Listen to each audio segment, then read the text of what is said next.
Bismillahirrahmanirrahim. Assalamualaikum warahmatullahi wabarakatuh. Baik, di sini saya akan menjelaskan materi pertemuan ke-7, di mana materinya yang terkait tentang pengembangan sumber daya manusia. Berbicara tentang pengembangan sumber daya manusia, berarti ada dua suku kata, yaitu pengembangan dan sumber daya manusia. Pengembangan di sini diartikan bahwa usaha atau upaya yang dilakukan oleh suatu perusahaan atau instansi untuk meningkatkan kemampuan atau kompetensi dari seorang karyawannya.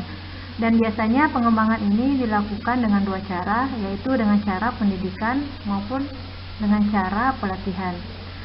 Kemudian kata sumber daya manusia, di mana sumber daya manusia ini adalah salah satu faktor yang sangat penting dan bahkan tidak bisa dilepas dari sebuah organisasi, baik institusi maupun dari perusahaan. Yang dimana pada hakikatnya sumber daya manusia ini sebagai salah satu penggerak, pemikir, dan juga perencana untuk mencapai tujuan dalam sebuah organisasi. Jadi sumber daya ini juga merupakan salah satu unsur-unsur dalam manajemen. Ya, mungkin sudah dibahas ya di pertemuan kedua, ada beberapa unsur-unsur dalam manajemen. Selanjutnya di materi ini ada 4 pokok atau sub pembahasan yang akan saya bahas. Yang pertama tentang pengertian dari pengembangan sumber daya manusia. Kemudian yang kedua, jenis dan langkah-langkah pengembangan sumber daya manusia.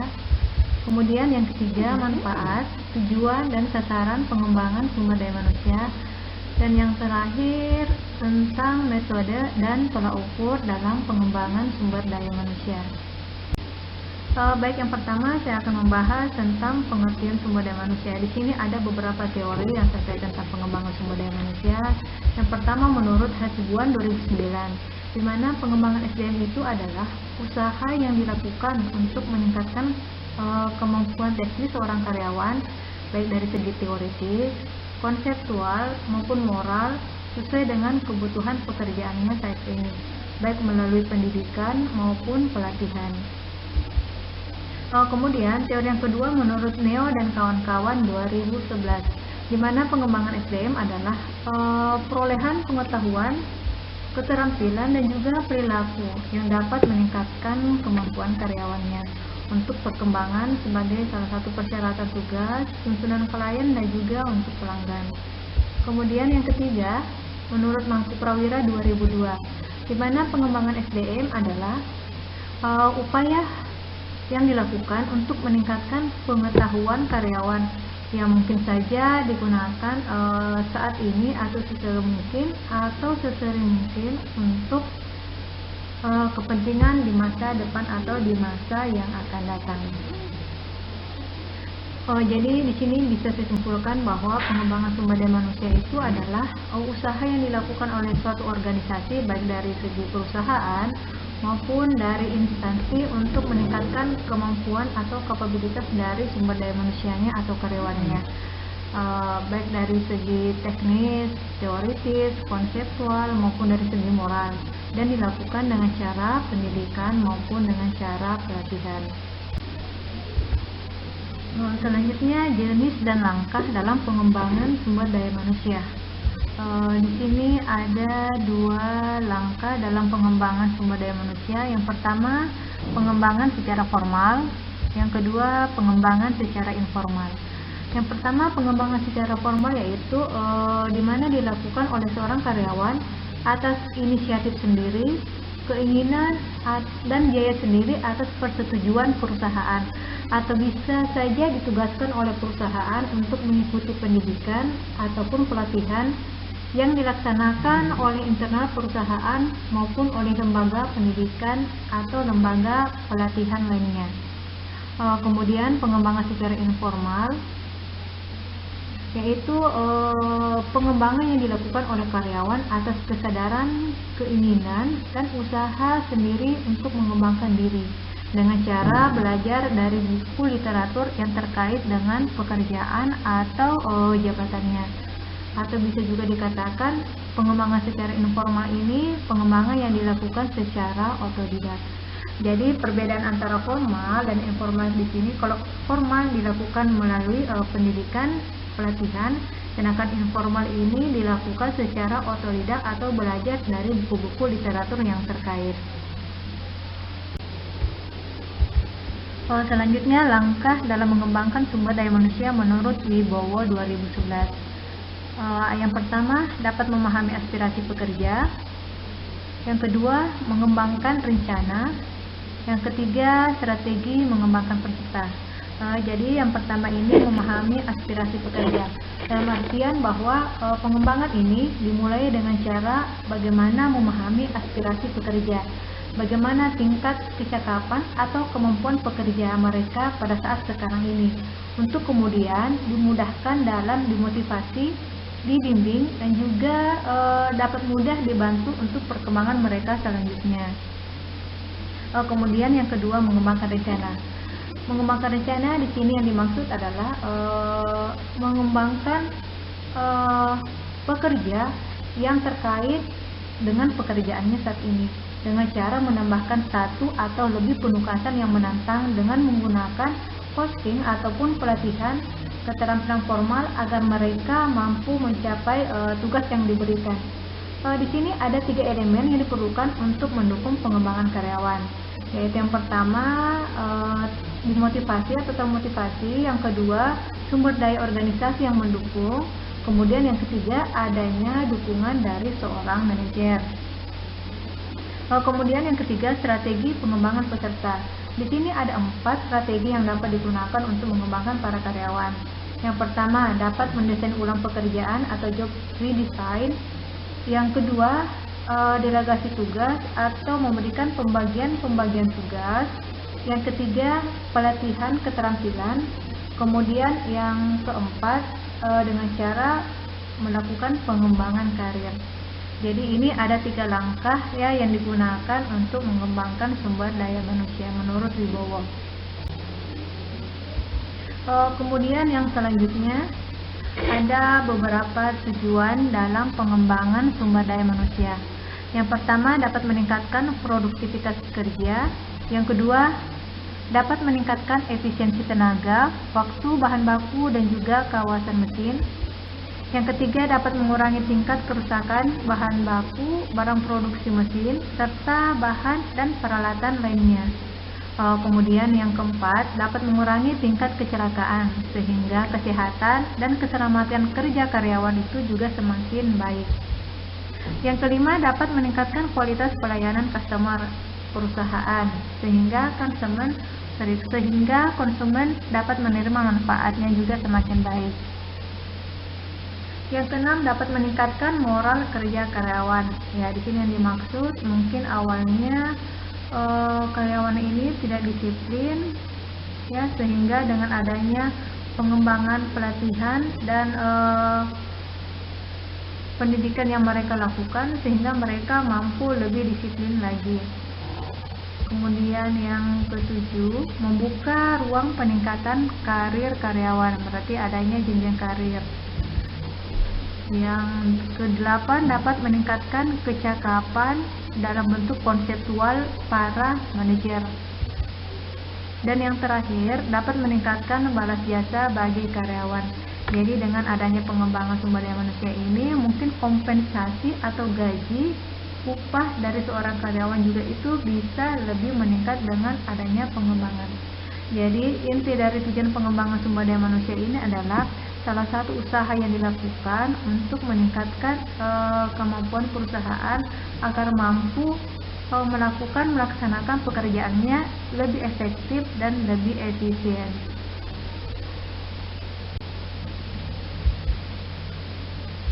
Selanjutnya, adapun sasaran pengembangan sumber daya manusia yaitu dapat meningkatkan kemampuan dan keterampilan teknis dan meningkatkan keahlian konseptual dalam bentuk kepemimpinan terhadap karyawannya.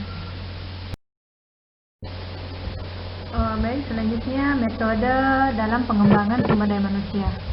Di sini ada 2 metode yang dilakukan. Yang pertama, metode pelatihan yang terdiri dari beberapa poin. Yang kedua, metode dengan cara pendidikan. Baik, yang pertama di sini saya menjelaskan metode pelatihan dengan cara on the job. On the job di sini dalam artian bahwa para peserta pelatihan langsung bekerja di tempat mereka untuk belajar dan meniru suatu pekerjaan dalam bimbingan seorang pengawas. Kemudian yang kedua vestibul di sini yaitu pelatihan yang dilakukan di dalam kelas atau bengkel. Biasanya diselenggarakan dalam perusahaan industri untuk memperkenalkan pekerjaan kepada karyawan baru dan melatih mereka dalam mengerjakan pekerjaan tersebut. Kemudian yang ketiga, demonstration and example, yaitu pelatihan yang dilakukan dengan cara peragaan dan penjelasan bagaimana cara mengerjakan suatu pekerjaan melalui contoh atau percobaan yang didemonstrasikan. Kemudian selanjutnya simulation, yaitu teknik mencontoh situasi atau kejadian yang ditampilkan semirip mungkin dengan situasi pekerjaan yang sebenarnya yang akan dihadapi, namun hanya sebagai tiruan saja. Kemudian apprenticeship, yaitu cara mengembangkan keahlian pertukangan sehingga para karyawan dapat mempelajari segala aspek yang terkait dengan pekerjaannya. Ini juga biasa disebut dengan cara magang. Kemudian yang terakhir, classroom method, yaitu pelatihan yang dilakukan di dalam ruangan kelas, meliputi seperti metode ceramah, rapat, bimbingan berencana, studi kasus, bermain peran, serta diskusi dan juga seminar. Selanjutnya metode pendidikan. Yang pertama, training methods or classroom method, yaitu merupakan metode pelatihan yang juga digunakan dalam metode pendidikan, di mana di dalam kelas seperti rapat, studi kasus, ceramah, dan juga bermain peran. Yang kedua, understudy. Ini merupakan teknik pendidikan yang dilakukan secara praktik langsung bagi seseorang yang telah dipersiapkan untuk menggantikan jabatan atasannya, di mana teknik ini merupakan on the job training. Akan tetapi understudy biasanya dikhususkan untuk jabatan kepemimpinan. Kemudian job rotation and change profession. Job rotation di sini merupakan teknik pendidikan yang dilakukan dengan cara memindahkan peserta dari satu jabatan ke jabatan lainnya secara periodik untuk menambah keahlian dan kecakapannya pada setiap jabatan. Untuk planning progression hampir sama dengan job rotation, cuma di sini letak perbedaannya hanya pada setiap pemindahan tidak diikuti dengan kenaikan pangkat dan kenaikan gaji, tetapi tugas serta tanggung jawabnya juga semakin besar. Selanjutnya coaching and counseling. Coaching ini merupakan metode pendidikan dengan cara atasan mengajarkan keahlian dan keterampilan kerja secara langsung kepada bawahannya. Sedangkan counseling merupakan metode pendidikan dengan cara melakukan diskusi antara pekerja dan manajer mengenai hal-hal yang sifatnya pribadi, seperti rasa keinginan, ketakutan, aspirasi, motivasi secara langsung kepada karyawannya. Untuk perbedaan tersendiri antara coaching and counseling nanti kita bahas di slide berikutnya. Metode pendidikan selanjutnya yaitu Junior Board of Executive or Multiple Management. Ini merupakan suatu komite tetap yang beranggotakan para calon manajer yang kemudian ikut memikirkan atau memecahkan masalah perusahaan untuk direkomendasikan kepada manajer. Kemudian komite excitement yaitu merupakan komite yang dibentuk untuk menyelidiki, mempertimbangkan, menganalisis, dan melaporkan suatu masalah kepada pimpinan. Di mana di sini ada beberapa komite yang akan dibentuk, di antaranya komite formal dan informal, komite tetap dan sementara, serta komite eksekutif dan staff. Selanjutnya business game. Business games di sini merupakan permainan bisnis dalam bentuk games bersaing dalam memecahkan berbagai masalah. Permainan disusun dengan cara aturan-aturan tertentu dari referensi teori ekonomi dan juga operasional bisnis. Kemudian, sensitivity training ini dimaksudkan cara untuk membantu para karyawan agar lebih mengerti tentang bagaimana jati dirinya atau tentang dirinya sendiri, bagaimana cara menciptakan saling pengertian antara karyawan satu dengan karyawan yang lainnya, kemudian dapat mengembangkan keahlian yang lebih spesifik. Kemudian yang terakhir ada development method, yaitu ini digunakan untuk tujuan pendidikan para manajer. Contohnya bagaimana cara memotivasi atau mempelajari teori motivasi. Baik, selanjutnya adapun perbedaan antara coaching dengan konseling. Di sini yang pertama, coaching di sini dilakukan untuk karyawan langsung, sedangkan konseling dilakukan untuk pejabat atau seorang manajer. Kemudian yang kedua, coaching dilakukan berhubungan dengan pekerjaan atau jabatan, sedangkan konseling berhubungan dengan masalah pribadi. Selanjutnya, coaching di sini jangka waktu yang digunakan itu lebih panjang atau relatif lebih lama, sedangkan konseling ini jangka waktunya singkat. Perbedaan selanjutnya, coaching dilakukan sesering mungkin, sedangkan konseling jarang dilakukan. Selanjutnya, coaching merupakan hubungan lini atau perintah, sedangkan konseling di sini merupakan hubungan staf atau bukan perintah. Dan yang terakhir, coaching ditujukan kepada semua karyawan, sedangkan konseling sini hanya ditujukan kepada karyawan tertentu saja. Jadi inilah ke-6 poin perbedaan antara coaching dengan konseling. Selanjutnya, jenis pendekatan sumber daya manusia. Menurut Neo dan kawan-kawan 2011, di sini ada beberapa pendekatan yang dilakukan. Yang pertama itu pendidikan formal, di mana program pendidikan formal di sini meliputi kursus singkat yang ditawarkan kepada para karyawan atau universitas, meliputi ceramah oleh para ahli bisnis, berbagai permainan dan simulasi bisnis, petualangan belajar, dan juga diadakan pertemuan dengan para pelanggan. Kemudian yang kedua, masalah penilaian, di mana perusahaan mengumpulkan informasi dan memberikan umpan balik kepada karyawan tentang perilaku, gaya komunikasi, atau berbagai keterampilan lainnya. Di mana jenis penilaian ini yang biasa digunakan yaitu tes kepribadian, penentuan tolak ukur, tes psikologi, pusat penilaian kinerja, dan umpan balik 360 derajat. Kemudian yang ketiga, pengalaman kerja. Di sini pengalaman kerja terjadi melalui pengalaman kerja berupa adanya suatu hubungan, masalah, tuntunan, dan ciri-ciri yang dihadapi karyawan kepada pekerjaannya. Kemudian yang terakhir, hubungan antar pribadi. Di sini para karyawan juga dapat mengembangkan berbagai keterampilannya dan dapat meningkatkan pengetahuannya tentang bagaimana perusahaan dan para pelanggannya untuk dapat berinteraksi bersama-sama organisasi yang lebih berpengalaman. Di mana di sini ada dua jenis hubungan antara pribadi yang digunakan dalam mengembangkan karyawannya. Yang pertama itu melakukan pembimbingan, dan yang kedua itu melakukan pembinaan. Adapun tolak ukur dalam pengembangan sumber daya manusia, yang pertama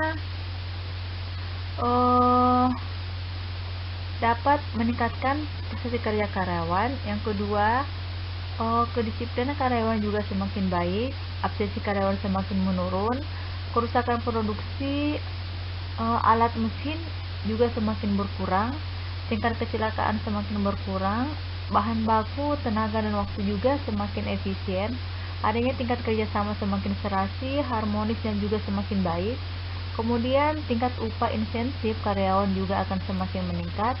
Dan terakhir itu prakarsa karyawan semakin meningkat, serta kepemimpinan dan keputusan manajer juga akan semakin baik. Jadi inilah ada 9 poin tolak ukur yang digunakan untuk mengembangkan sumber daya manusia.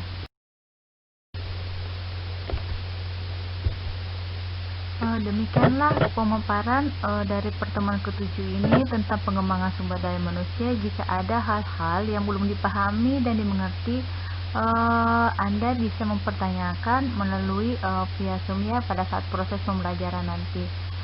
Saya kira cukup sekian.